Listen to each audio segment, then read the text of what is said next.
कहानी की शुरुआत में हमें एक ऑडियो सुनाई जाती है जिससे हमें पता चलता है कि ये एक सच्ची घटना पर आधारित फिल्म है। अब हमें हाशिमा आइलैंड पर एक कोयले की खदान दिखाई जाती है जिस पर जापानियों का कब्जा है और यहाँ कोरियन मजदूरों से जानवरों की तरह काम करवाया जाता है। कोयले की खदान के अलावा इस आइलैंड को जापानीज सोल्जर्स ने चारों तरफ से घेर रखा है, इसलिए आज तक कोई भी यहाँ से जिंदा बच के नहीं जा पाया है। यहाँ पर एक जापानी सुपरवाइजर एक छोटे से बच्चे को सकरी सी जगह में भेजता है क्योंकि वहाँ किसी बड़े आदमी का जाना पॉसिबल नहीं था, लेकिन बदकिस्मती से एक विस्फोट के चलते ये बच्चा मलबे के नीचे दबकर बुरी तरह से मारा जाता है। ये देखकर सभी बहुत दुखी होते हैं और बच्चे को उसके परिवार के सुपुर्द कर दिया जाता है जो इसी माइन में काम करता था। फिर सीन शिफ्ट होता है यून हक चुल नाम के एक आदमी पर जिसे कोरियन लोग अपना लीडर मानते हैं। यून के सामने 3 कोरियन लड़के बैठे हैं जिन्हें वो इस आइलैंड से भगाने की प्लानिंग कर रहा है ताकि किसी को मदद के लिए बुला सके। तीनों लड़के यून की बात मानकर रात के अंधेरे में यहाँ से भागने की कोशिश करते हैं, लेकिन अफसोस कि एक सोल्जर की नजर इनमें से एक लड़के पर पड़ जाती है और उसे वहीं पर शूट कर दिया जाता है। इधर ये दोनों लड़के समुद्र तक पहुंच चुके हैं, लेकिन तभी एक जहाज इन्हें भी पकड़ लेता है और ये दोनों भी मारे जाते हैं। अब सीन शिफ्ट होता है सीधा कोरिया में, जहां हम एक मासूम सी बच्ची सोही और उसके फादर ली कैंग ओके को देखते हैं जो एक पार्टी में नाच गाना कर रहे थे। असल में ली एक बैंड चलाता है और सोही भी अपने पिता के साथ इसी बैंड में काम करती है। ली एक खुश मिजाज बंदा है जिसकी म्यूजिक को यहाँ सभी बहुत एंजॉय कर रहे हैं। असल में ये वर्ल्ड वॉर 2 का समय है, इसलिए पार्टी में आए सभी लोग सेना में भर्ती होने के लिए जाने वाले हैं और ये उनके सम्मान में ऑर्गेनाइज की गई पार्टी है। लेकिन ली यहाँ ज्यादा देर तक रुक नहीं पाता क्योंकि उसने सेक्शन चीफ की बीवी के साथ मस्ती की है और वो उसे पकड़ने के लिए आ रहा है। ली यहाँ से भागकर सीधा अपने दोस्त सुगियामा के पास पहुँचता है और कुछ ले देकर खुद भी सेना में जाने की जिद करता है क्योंकि उसका बचपन से ही सपना था कि वो भी देश के लिए दुश्मनों से लड़े। सुगियामा भी उसकी फीलिंग समझता है और उसे सेना में भेजने का इंतजाम करता है। अब आखिरकार 12 अप्रैल 1945 का वो दिन आता है जब इस शिप को सभी लोगों को लेकर हाशिमा आइलैंड के लिए निकलना था। ली, उसकी बेटी और पूरे बैंड ग्रुप के साथ सभी लोगों को इस शिप में ठूस ठूस कर भर दिया जाता है। इन्हें देखकर ऐसा लग रहा था मानो सभी को जबरदस्ती शिप पर लाया गया। खैर, कुछ देर के बाद ये शिप एक जगह पर रुकती है जहां ली सुगियामा का लेटर दिखाते हुए सोल्जर से कहता है कि मुझे तुम्हारे लीडर से मिलना है, लेकिन सोल्जर एक क्रीपी सी स्माइल देकर इन सबको ले जाने का ऑर्डर देता है। तभी ली की नजर जमीन पर पड़े सुगियामा के अनगिनत लेटर्स पर पड़ती है और वो समझ जाता है कि उसके और इन सभी लोगों के साथ धोखा हुआ है, लेकिन वो कुछ करता इससे पहले इन सभी को ट्रेन में भरकर हाशिमा आइलैंड के लिए रवाना कर दिया जाता है।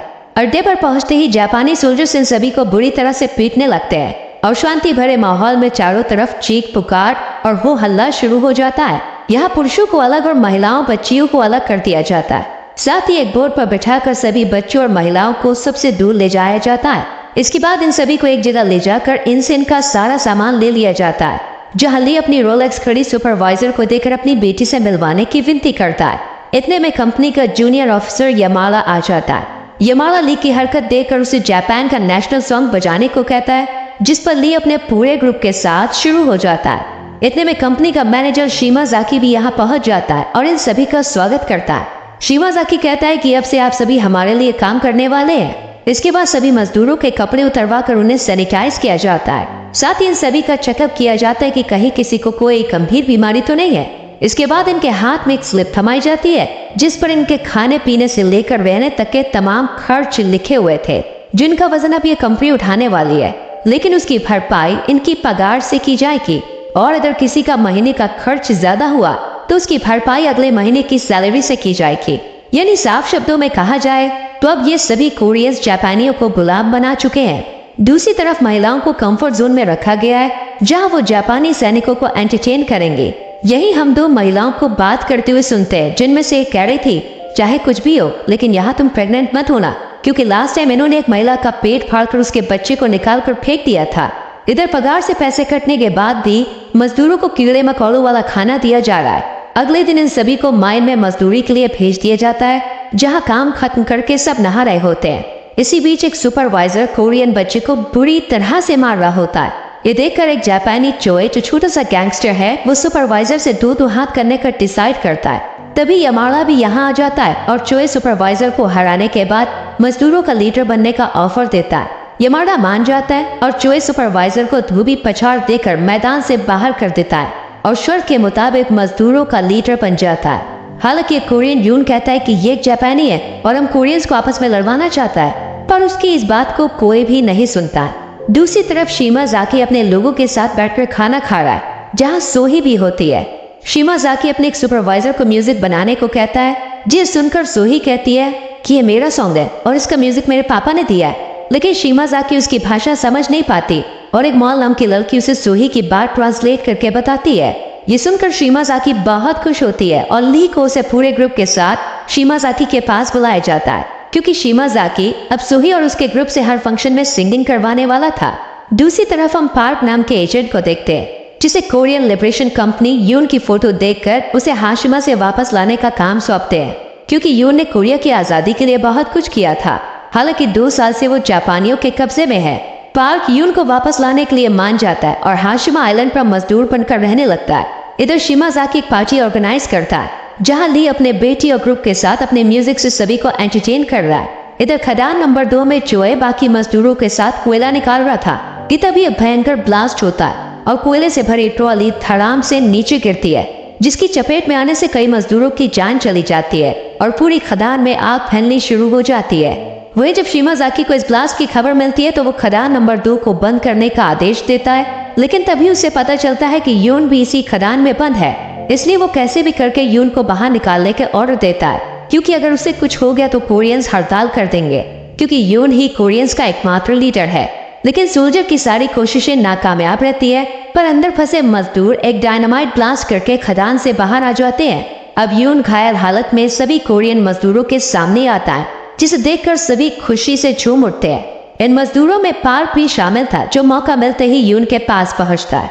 पार्क कहता है कि मुझे कोरिया ने तुम्हें यहाँ से निकालने के लिए भेजा है, लेकिन मुझे कोरियन शिप मंगवाने के लिए टेलीग्राफ चाहिए। इस पर यून टेलीग्राफ का इंतजाम करने की कोशिश में जुट जाता है। वही पार्क, जिसे पता था कि ये काम ली कर सकता है, वो ली के पास आता है और ऑफिसर के कमरे की चाबी मांगता है, क्योंकि उसके पास टेलीग्राफ है। ली जब इसका कारण पूछता है तो पार्क उसे सब कुछ सच बता देता है और ली खुद को और सोही को भी यहाँ से ले जाने की शर्त पार्क के सामने रखता है।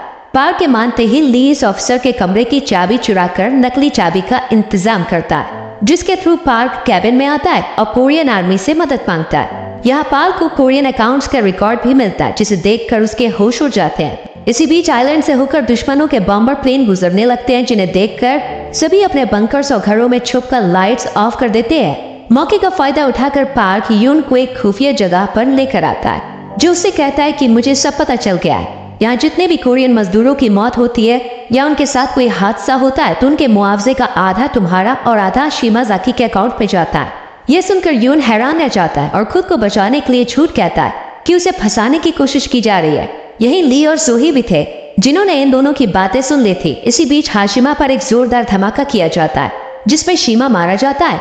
वही जापानी अपने आप को बंकर्स में बंद कर कोरियंस को मारने के लिए छोड़ देते हैं। वहीं यून आग बचाकर यहाँ से भागने लगता है, जिसे चू नाम का आदमी सहारा देता है, पर यून उसे भी मार देता है, क्योंकि उसने भी वो अकाउंट रिकॉर्ड देख लिया था। पर हर क्राइम की तरह इस क्राइम पर भी ली और सोही की नजर पड़ जाती है।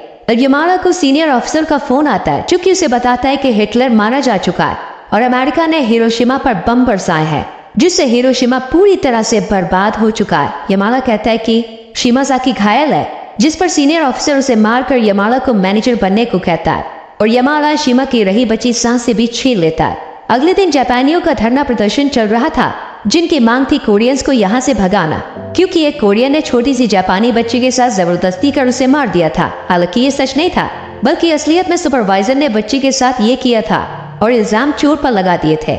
लेकिन बिना सच्चाई जाने चोए को गिरफ्त में ले लिया जाता है। वही यमाड़ा यून को एक ऑफर देता है कि अगर तुम मजदूरों को आधा पैसा जो तुमने कमाया है वो मेरे नाम कर दो तो मैं तुम्हें यहाँ से बाहर भिजवा सकता हूँ। साथ ही वो यून से कहता है कि अमेरिका से कहना हम कोरियंस का अच्छे से ध्यान रखते हैं, बाकी यहाँ कोरियंस को खदान में बंद करके मारना मेरा काम है।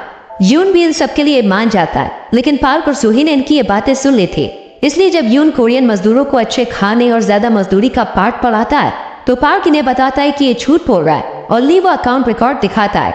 साथ ही सोही चू के मर्डर की बात कहती है, इसलिए सभी यून के खिलाफ हो जाते हैं और पार्क यही इसका गेम बजा देता है। साथ ही चोए को भी आजाद करवा लिया जाता है। अब पार्क इनसे कहता है कि हम कोयले ले जाने वाले जहाज की मदद से यहाँ से भागेंगे।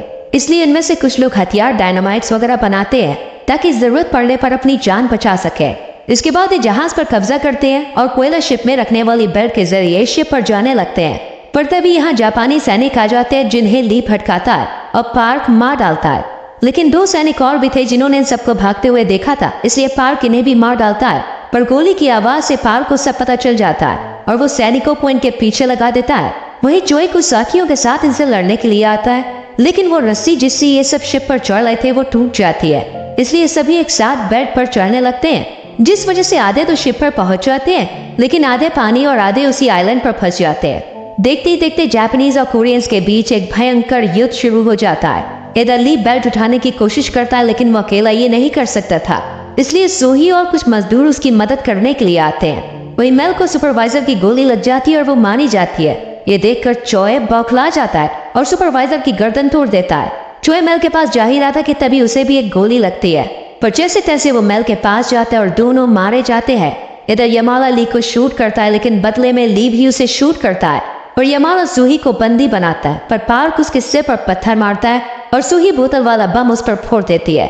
इसी के साथ यमाला मारा जाता है और पार्क कहता है कि शीमा, यमाला और सभी सुपरवाइजर्स मारे जा चुके हैं, इसलिए युद्ध यहीं पे खत्म होता है और अब हम सब वापस जा रहे हैं।